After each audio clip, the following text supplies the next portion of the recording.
No princípio era a voz, mas não uma voz qualquer. Era a voz que media o tempo, nomeava as estrelas e convocava a ordem a partir do caos. Em tempos remotos, no coração do Egito antigo, essa voz era representada por Thoth, o deus da sabedoria, da escrita, do ritmo lunar e do verbo criador. Ele não era apenas um escriba, era aquele que fazia o mundo acontecer ao escrevê-lo. Milênios depois, outra voz ecoaria em um texto profundamente simbólico. No princípio, era o Logos, e o Logos estava com Deus, e o Logos era Deus. Essa frase que abre o Evangelho de João carrega uma potência teológica, filosófica e espiritual que atravessa séculos. Mas, e se esses dois mundos, o de Thoth e o do Logos, estivessem mais próximos do que parece? E se parte da sabedoria oculta nos mitos egípcios sussurrasse suas verdades dentro do próprio alicerce do cristianismo? Hoje vamos traçar esse caminho com respeito, clareza e profundidade. Ao final deste vídeo, você não só terá compreendido as raízes místicas que conectam Thoth, Hermes Trismegisto e o Logos, mas também descobrirá como o poder da palavra atua silenciosamente dentro de você, agora mesmo. Sabe aquele momento em que uma palavra te levanta ou te destrói? A linguagem molda mais do que frases, molda o que sentimos, molda o mundo que habitamos. Fica comigo até o fim, porque além de mergulhar nesse mapa esquecido da alma, vou te mostrar como esse conhecimento pode transformar a forma como você lê a si mesmo e como você escuta a voz que habita dentro de você.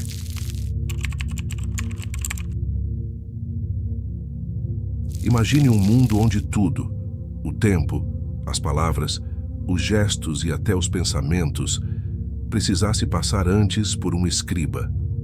Um ser que não apenas registrasse, mas que tivesse o poder de medir e ordenar o real. Para os egípcios antigos, esse ser era Thoth. Conhecido como Jehut em egípcio, Thoth era uma divindade lunar, retratada com cabeça de íbis ou como um babuíno sagrado. Mas sua aparência era apenas a superfície.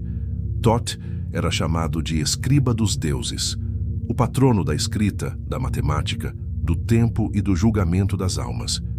Ele era aquele que registrava os resultados da balança no tribunal de Osíris, anotando se o coração dos mortos era mais leve que a pluma da deusa Maat.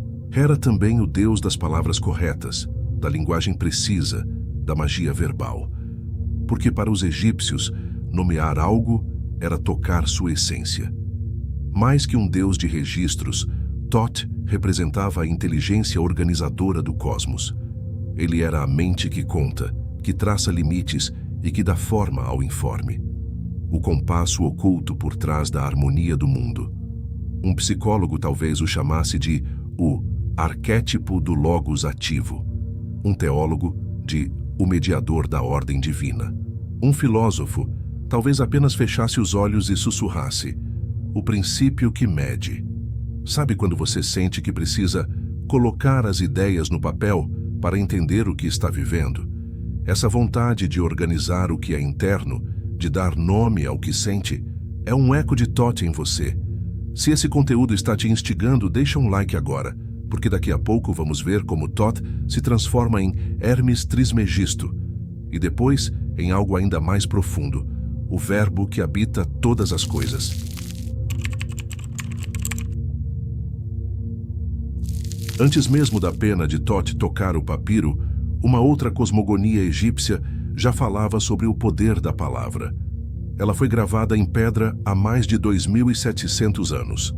Conhecida como Teologia Menfita, essa narrativa está registrada na chamada Pedra de Shabaka, um bloco de granito negro onde os sacerdotes de Mênfis contaram como o universo foi criado. Segundo esse texto sagrado, o deus Ptah, criador do mundo, não precisou de mãos, martelos ou fogo. Ele criou através do coração e da língua. Para os egípcios, o coração era o centro do pensamento, o que hoje chamamos de mente ou razão. Já a língua era o instrumento da palavra falada.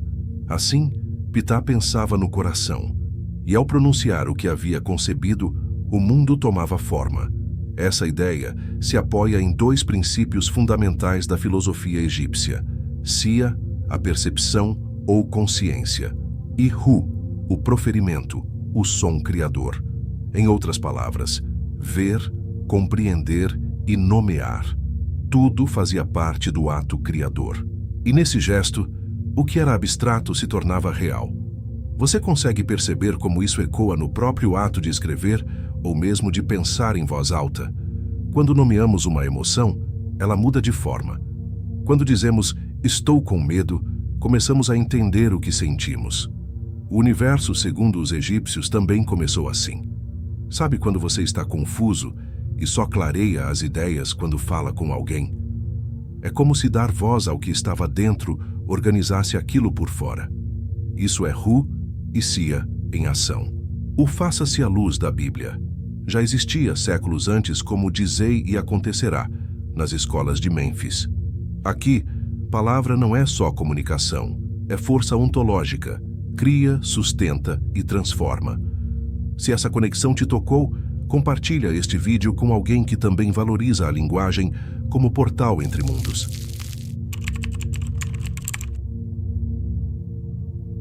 Alexandria. Uma cidade onde o Egito e a Grécia se encontraram sob o mesmo céu, onde bibliotecas tocavam o mar, e onde o conhecimento ganhava formas híbridas, místicas, filosóficas, alquímicas.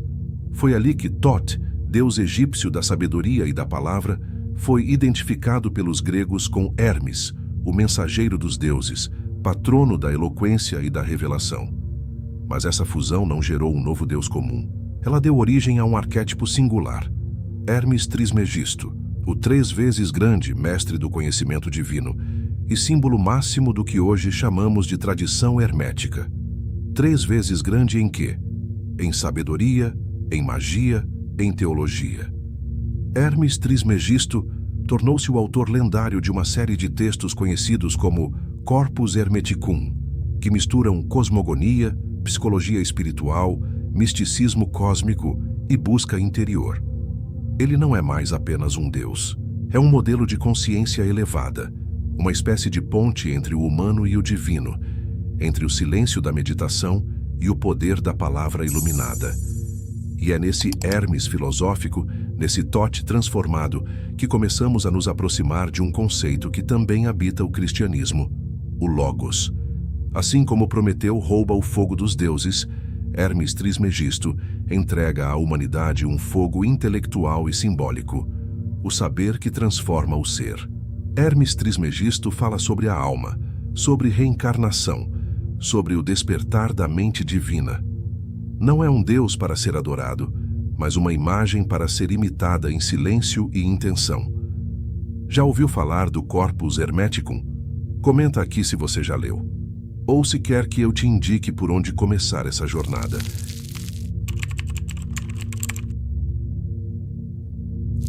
Imagine fechar os olhos e ouvir, não uma voz humana, mas a voz do próprio intelecto divino.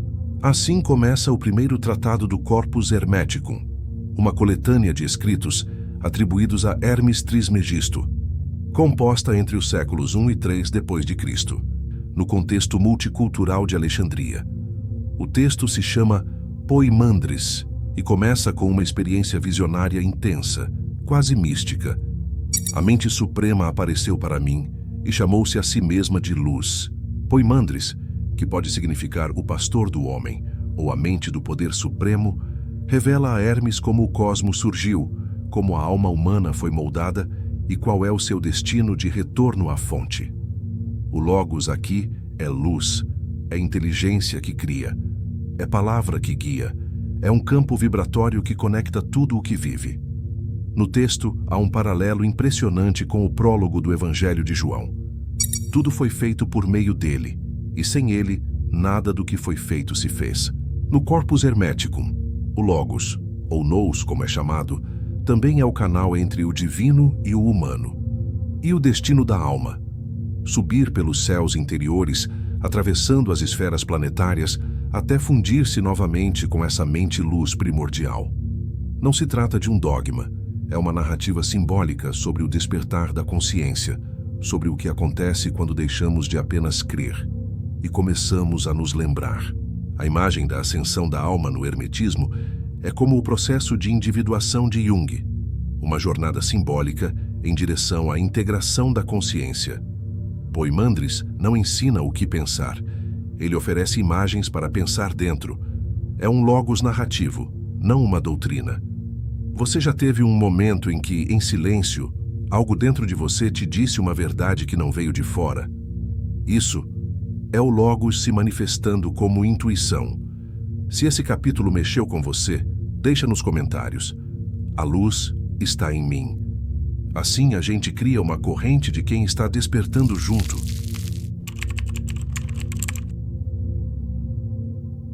Se o corpus hermeticum representa o coração filosófico do hermetismo, o Asclepius representa sua alma ritual. Diferente dos outros tratados, escritos originalmente em grego, o Asclepius sobreviveu em latim, tornando-se o único texto hermético a circular na Idade Média cristã. Seu tom é diferente, mais sacerdotal, mais simbólico, mais mágico. Hermes conversa com Asclépio e revela segredos sobre a alma, a medicina espiritual e a dissolução da matéria rumo ao espírito. Um trecho marcante diz que o ser humano pode fabricar deuses com as próprias mãos, não como ídolos de pedra, mas como invocações vivas da presença divina em si mesmo. Séculos depois, em 1945, um achado arqueológico em Nag Hammadi, no Egito, revelaria textos herméticos preservados em copta, a língua cristã egípcia dos primeiros séculos. Um deles, conhecido como o Discurso sobre a Oitava e a Nona Esfera, descreve um rito de ascensão espiritual, onde o discípulo é conduzido à união com a mente cósmica. É quase uma liturgia do despertar. Não há dogma ali, apenas a viagem da alma.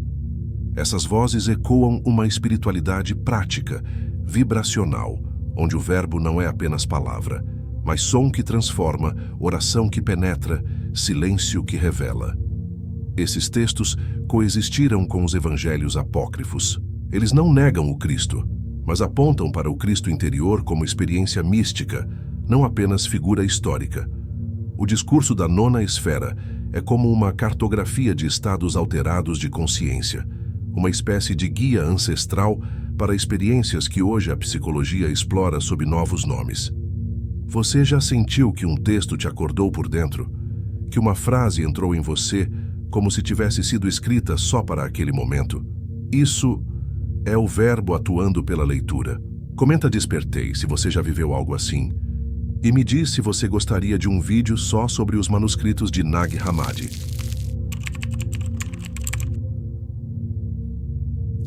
No início do Evangelho de João, não há manjedoura, nem anjos, nem reis magos. Há apenas o Verbo. No princípio era o Logos, e o Logos estava com Deus, e o Logos era Deus. Essas palavras ecoam como uma sinfonia metafísica e carregam mais do que poesia. Elas são a arquitetura de uma teologia profunda. A palavra Logos, do grego, é rica em significados. Pode ser razão, discurso, sentido, palavra ativa, mas aqui, Logos não é apenas conceito, é pessoa. João não está descrevendo uma força cósmica abstrata, mas um princípio que se fez carne. E o Verbo se fez carne e habitou entre nós. Essa é a diferença central. Enquanto o Logos hermético é luz e mente, o Logos joanino é também encarnação. Deus que desce, que toca, que se torna próximo. E ainda assim as semelhanças continuam a pulsar. Todas as coisas foram feitas por meio dele. Nele estava a vida, e a vida era a luz dos homens. A luz que brilha nas trevas, a palavra que revela o invisível, o sentido que sustenta o ser. João escreve a partir da tradição hebraica, mas com o ouvido atento às sinfonias filosóficas de seu tempo. É nesse cruzamento que o Logos se torna ponte entre o céu e a terra. Palavra criadora, mas também redentora. O Logos, como princípio ordenador da realidade, também pode ser lido como o eixo simbólico da integração da consciência, um ponto onde razão e emoção, espírito e matéria se encontram. Aqui nasce o Cristo cósmico, o Logos encarnado. Um mediador não apenas de ideias, mas da própria reconciliação entre Deus e o ser humano. Você já ouviu uma frase que te atravessou, como se algo dentro de você reconhecesse a verdade antes mesmo de entendê-la? O Logos age assim. Ele desperta antes de convencer. Escreve nos comentários: o verbo me toca. E vamos ver quantas almas já estão sentindo esse chamado.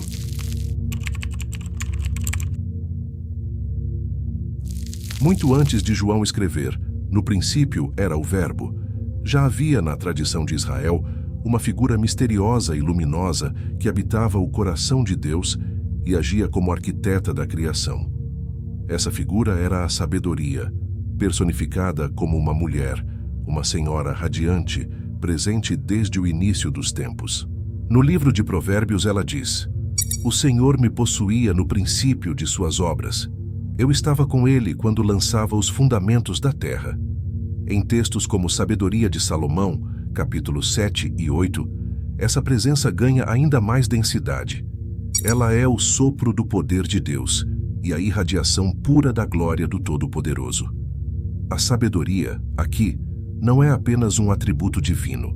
É uma presença viva, intermediária entre o Criador e o mundo criado. Ela ordena, revela, instrui. Ela é a linguagem viva de Deus, antes mesmo de o mundo ouvir a voz. Percebe? A semente do Logos já estava ali, em forma feminina, poética e relacional. Quando João fala do Logos, ele está escrevendo num campo simbólico, onde a palavra já era luz, vida e presença, mas agora se encarnava. Estava com ele como arquiteta, brincando diante dele todo o tempo. Provérbios 8:30. Ela é reflexo da luz eterna. Sabedoria 7:26. A sabedoria como mulher nos lembra da importância do sagrado feminino, não como gênero, mas como força criadora que organiza o invisível. A sabedoria não é um conceito racional. Ela é uma ponte entre mística e razão, entre poesia e revelação. Você já sentiu que algo te orientava por dentro com uma doçura estranha, mas firme? Aquela sensação de estar sendo guiado, mesmo sem entender exatamente por quê. Essa é a sabedoria. Comenta aqui: ela me guia. E vamos abrir espaço para essa presença silenciosa que habita tanto o passado quanto o agora.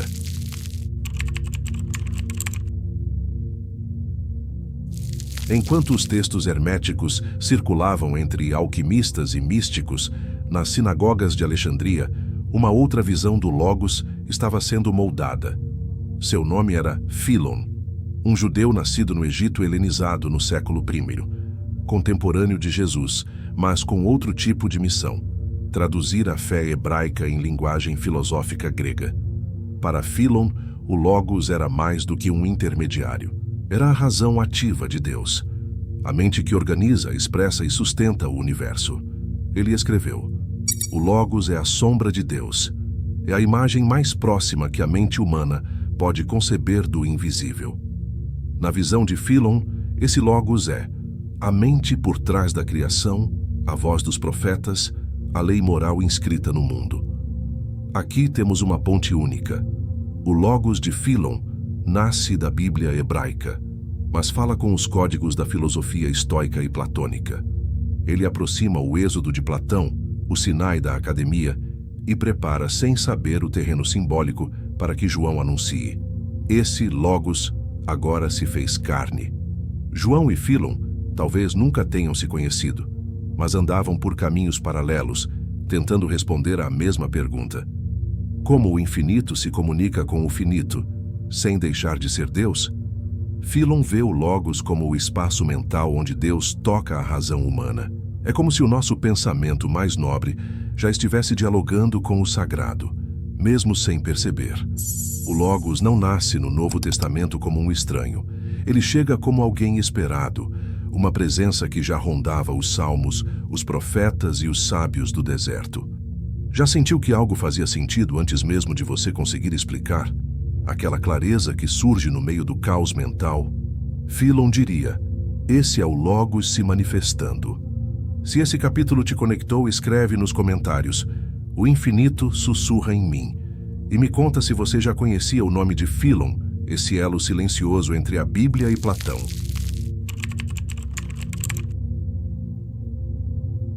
Agora que caminhamos por tantos nomes, Thoth, Ptah, Hermes, Logos, Fílon, João, podemos respirar fundo e observar o desenho que se formou.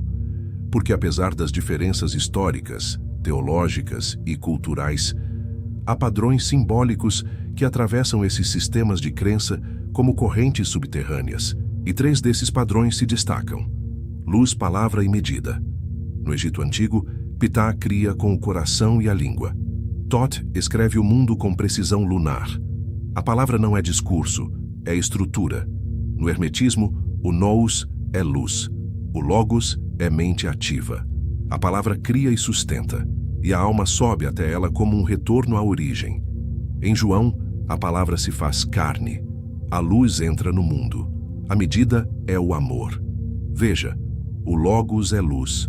A luz é vida. A vida é palavra encarnada. São linguagens distintas, sim, mas ecoam em frequências semelhantes. Todas expressam o mistério do invisível tomando forma. E talvez essa seja a função profunda do verbo, seja onde for. Manifestar o que está além, em termos que nossa alma possa tocar. Um gesto, uma frase, uma decisão tomada em silêncio, às vezes tem mais força criadora do que 1000 rituais. Porque onde há luz, há sentido. Onde há sentido, há forma. E onde há forma, há vida. No Egito, na Grécia e na Bíblia, o sagrado se manifesta por meio do que é dito, escrito e revelado. Todas essas tradições concordam em um ponto. A linguagem não é apenas veículo, é semente. Um trauma mal nomeado continua agindo no escuro. Mas quando o nomeamos, reorganizamos nossa psique. Dizer é também curar. Qual dessas 3 forças toca mais sua alma? Luz, palavra ou medida? Comenta uma delas aqui embaixo. E se quiser, escreve por que ela te representa.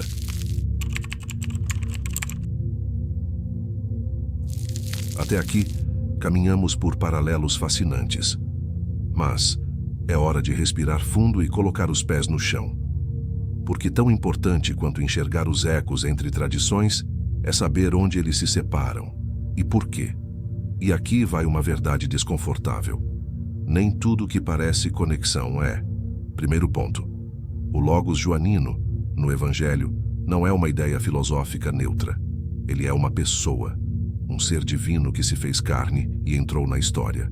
Isso é radicalmente diferente do nous hermético, que permanece como mente luminosa, mas jamais encarna. Segundo ponto, os textos herméticos mais antigos datam dos séculos I a III d.C., ou seja, são contemporâneos ao cristianismo primitivo, e não fontes egípcias milenares como muitos pensam. A famosa Tábua de Esmeralda, por exemplo, que tantas vezes é atribuída a Thoth, na verdade tem origem árabe medieval, por volta do século VIII. Usar esses textos como prova de que o cristianismo copiou o Egito é impreciso e às vezes desonesto. O que temos não é um plágio, mas um campo simbólico compartilhado, onde ideias sobre luz, palavra, mente e ordem circulavam e se reinventavam. E o Logos de João, apesar de dialogar com tudo isso, segue um caminho único, o da revelação encarnada. O risco aqui é o reducionismo, e reduzir o Logos a um arquétipo seria perder o coração da fé joanina. Aristóteles dizia que a diferença é mais difícil de perceber do que a semelhança. E a teologia cristã é construída muitas vezes nas sutilezas da diferença. Imagine confundir uma metáfora com uma instrução literal, ou comparar uma carta de amor com um contrato jurídico. Cada texto tem seu propósito, e o sagrado também exige fidelidade ao contexto. Se você valoriza um conteúdo que busca beleza sem abandonar a verdade, comenta: "Quero mais com profundidade." Isso me mostra que você está aqui não só pela curiosidade, mas pelo despertar real.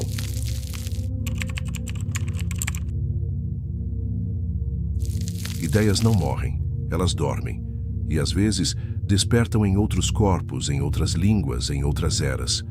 Depois dos textos joaninos e dos tratados herméticos, a cidade de Alexandria continuou sendo um solo fértil para a fusão entre fé e razão. Ali surgiram Clemente de Alexandria e Orígenes, dois dos primeiros padres da Igreja que reinterpretaram o cristianismo nascente sob a luz da filosofia grega. Clemente via em Cristo o verdadeiro Logos, não apenas como o Salvador, mas como o pedagogo divino, aquele que ensina, corrige e conduz à plenitude. Orígenes, seu discípulo, expandiria essa visão com ousadia. Dizia que o Logos é eterno e universal, agindo mesmo antes da encarnação em Jesus, presente onde quer que houvesse luz, razão e virtude. Séculos depois, na Itália renascentista, outro nome reviveria o Logos hermético com novo fervor: Marcílio Ficino, filósofo e padre, tradutor do Corpus Hermeticum para o latim. Para ele, Hermes Trismegisto era um dos sábios da prisca teologia, a teologia mais antiga que uniria Moisés, Platão, Zoroastro e Cristo. Embora hoje saibamos que Hermes não viveu antes de Moisés, essa visão renascentista reacendeu a busca por uma sabedoria unificada, onde mística, ciência e fé caminhariam lado a lado. E o Logos, seja nos púlpitos de Alexandria ou nas bibliotecas de Florença, continuava sendo o eixo invisível da revelação. A Renascença não foi apenas um renascimento artístico, foi também uma tentativa de reunir as partes fragmentadas da sabedoria antiga. Hoje, muitos buscam uma espiritualidade que una ciência, arte, fé e consciência. Essa busca não é nova. Ela é um eco dessa mesma corrente iniciada há 2000 anos. Comenta aqui: sabedoria eterna, se você sente que está reencontrando uma verdade antiga. E me diz, desses nomes, Clemente, Orígenes, Ficino, qual você quer conhecer mais?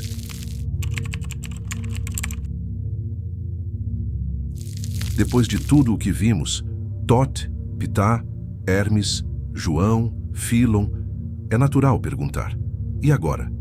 O que tudo isso tem a ver comigo? A resposta pode estar na forma como você usa suas palavras, porque o Logos, o Verbo, o som criador, não está apenas nos mitos antigos ou nas teologias sagradas. Ele está no modo como você nomeia o que sente, no modo como fala com quem ama, ou até na maneira como você pensa em silêncio. A palavra forma ou deforma, cura ou fere. E muitas vezes a primeira batalha espiritual da nossa vida acontece dentro da cabeça, quando precisamos enfrentar as palavras que nós mesmos lançamos contra nós. Você nunca vai conseguir. Você não é suficiente. Você sempre estraga tudo. Essas frases não são só pensamentos, são logoi, pequenos verbos que constroem realidades. Mas o inverso também é verdadeiro. Quando você diz: eu estou aqui, eu escolho continuar, eu honro minha luz. Você está ativando o mesmo princípio do Logos, está permitindo que a palavra acenda o mundo interior. E talvez, o sagrado nunca tenha estado tão longe. Talvez ele sempre tenha morado naquilo que você diz com verdade.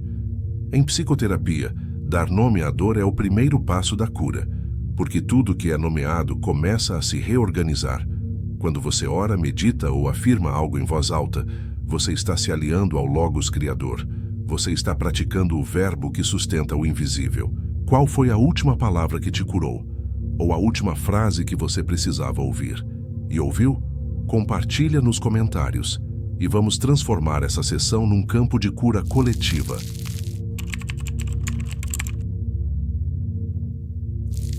Agora que chegamos ao fim, talvez você perceba, não estávamos falando apenas de mitos antigos ou doutrinas distantes.